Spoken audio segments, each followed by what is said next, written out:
Muy pero muy buenos días a todos queridos oyentes y bienvenidos sean a un nuevo episodio de Todo un Flash. El tema que nos compete el día de hoy tiene que ver con uno de los artistas más influyentes del siglo XIX, o mejor dicho del siglo XX, que fue el momento en el que empezó a resonar más su obra a lo largo del mundo. Este artista es nada más y nada menos que el gran Vincent van Gogh, cuya vida seguramente varios conozcan de sobra, especialmente por aquellas cosas que hizo por fuera de la pintura, digamos. Seguramente muchos piensen automáticamente después de decir su nombre, sí, es el loco de la oreja. Sin embargo, el pobre Vincent tuvo una vida bastante conflictiva, marcada por algunas épocas de consumo problemático de alcohol, sin llegar a ser alcohólico, varias dolencias que hoy en día no terminan de comprenderse del todo, y un sinfín de internaciones que derivaron en muchas de sus obras más reconocidas, como es el típico ejemplo de La Noche Estrellada. Es por eso que hoy les propongo que hagamos juntos un repaso por la vida del pelirrojo neerlandés y que en base a algunos de los escritos de la época, opiniones de expertos y alguna que otra teoría descabellada de por medio, intentemos averiguar cuáles fueron los males que arrastraron a nuestro querido Vincent a tomar la decisión de quitarse la vida aquel trágico 27 de julio de 1890. Pero antes de meternos a teorizar, vamos a hacer un pequeño repaso por la vida de Vincent, principalmente para tener una base del porqué de todos los posibles desencadenantes de su enfermedad, además de que al ser uno de mis artistas favoritos me resulta increíblemente interesante.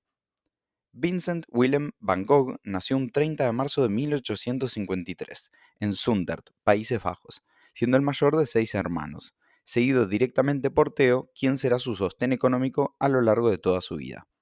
Si bien ya desde pequeño presentaba un temperamento medio complicado y con algunos problemas de ira, era un muchacho bastante inteligente, logrando dominar fluidamente tanto el alemán como el francés.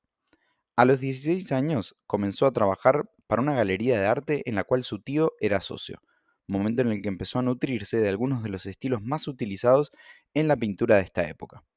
Posteriormente decidió imitar los pasos de su padre al intentar convertirse en un pastor protestante, pero al ver frustrados sus intentos por la falta de renovación de su contrato, decidió comenzar a trabajar en las minas de carbón de Borinage, una ciudad cercana a la frontera de Francia. Durante esta época, empiezan a realizar los primeros bocetos de dibujos que reflejan la vida de un campesino promedio en las minas. Es a partir de 1880 que Vincent decide dedicarse de lleno a la pintura, con una dedicación casi religiosa se podría decir, llegando a realizar un total de 850 cuadros en un lapso de tan solo 10 años. A pesar de su bestial compromiso con el arte, el problema fundamental de sus obras era que no eran del agrado del público, llegando a vender nada más y nada menos que una única pintura a lo largo de toda su vida. Como les mencioné, su hermano menor Theo, que era un comerciante de arte, fue quien lo sostuvo económicamente a Vincent a lo largo de todos estos años, ofreciéndole cierta cantidad de dinero por cada pintura que él realizaba, a pesar de que realmente no se vendiera ninguna. En el año 1886 se mudó a París, donde conoció a grandes artistas como Monet, Gauguin, Pissarro, Signac, Seurat, los cuales influenciaron a Vincent para utilizar más colores o colores más brillantes en sus obras, que solían tener un tono más sombrío y un poco más lúgubre. Para el año 1888, la obra de Van Gogh comienza a mostrar un marcado aumento de los tonos amarillos, con la presencia de halos luminosos que estaban presentes en varias de las obras de esta época, tal como podemos ver en El jarrón de girasoles o en El sembrador a la puesta de sol.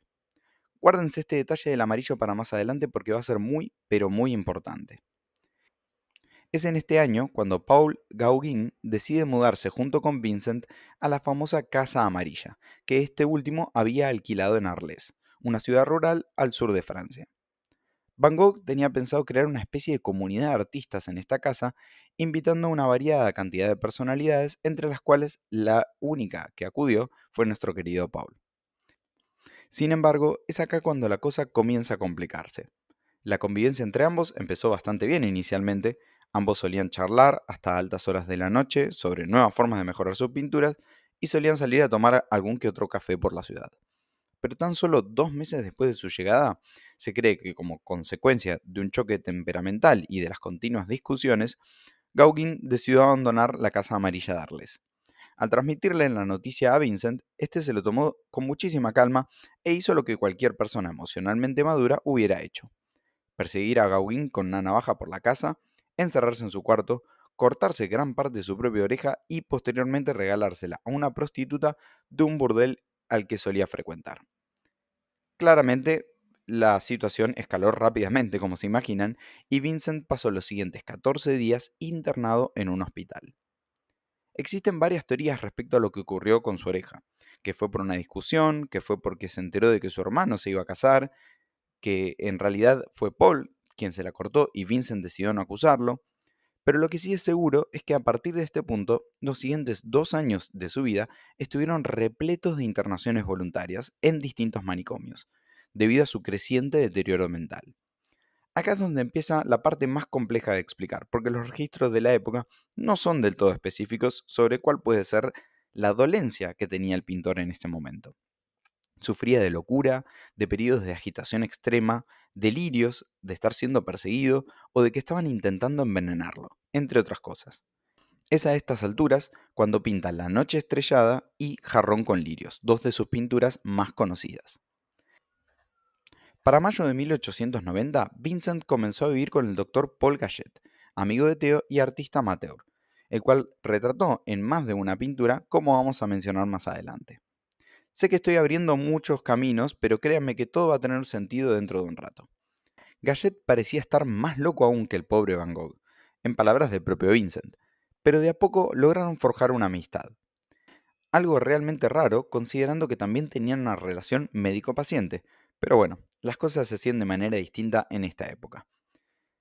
A medida que pasaban los días, su salud se deterioraba más y más, pero su capacidad de pintar parecía aumentar de forma exponencial, llegando a realizar un total de 72 obras en aproximadamente 70 días que fueron los previos a su muerte. Durante este lapso es cuando pinta mi favorito personal, Campo de trigo con cuervos, que está señalado como el último cuadro del artista, aunque eso pareciera no ser del todo cierto.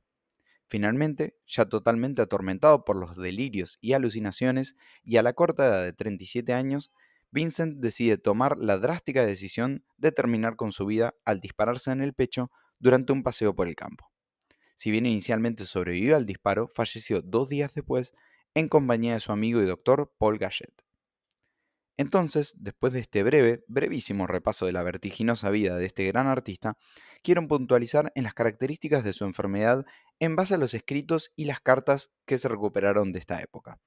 La patología que presentaba Vincent se manifestaba en episodios o brotes, por lo menos 7 grandes episodios según sabemos, en los cuales los síntomas abarcaban cambios del estado de ánimo, conductas irracionales, alucinaciones visuales y auditivas, debilidad general del cuerpo, contracción involuntaria de los músculos de la mano, mirada perdida con crisis de ausencia, entre otros.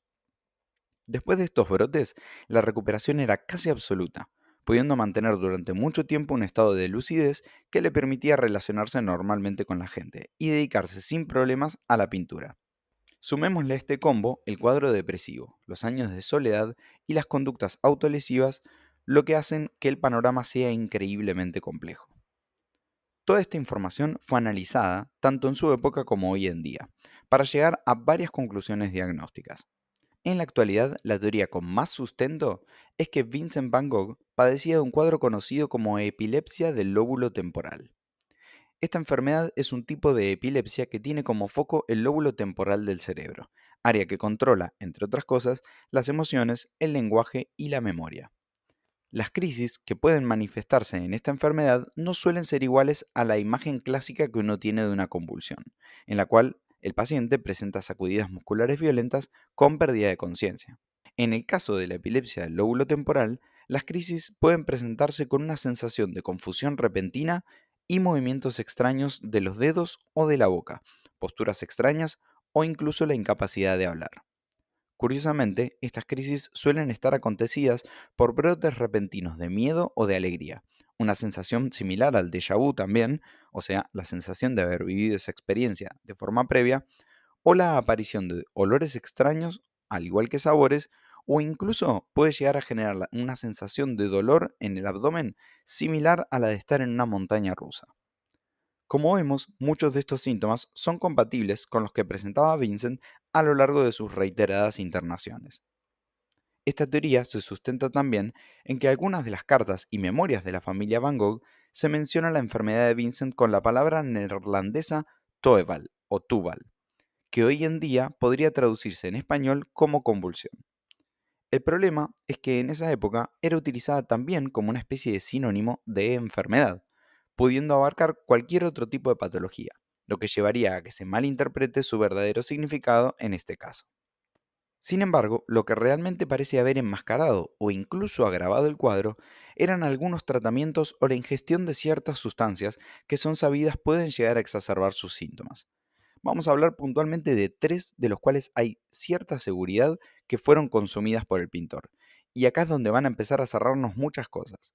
La primera sustancia de las cuales les voy a hablar es la absenta, una bebida alcohólica que hoy en día se encuentra prohibida en varios países europeos debido a que su graduación alcohólica varía desde un 50 hasta casi un 90% en ciertos casos.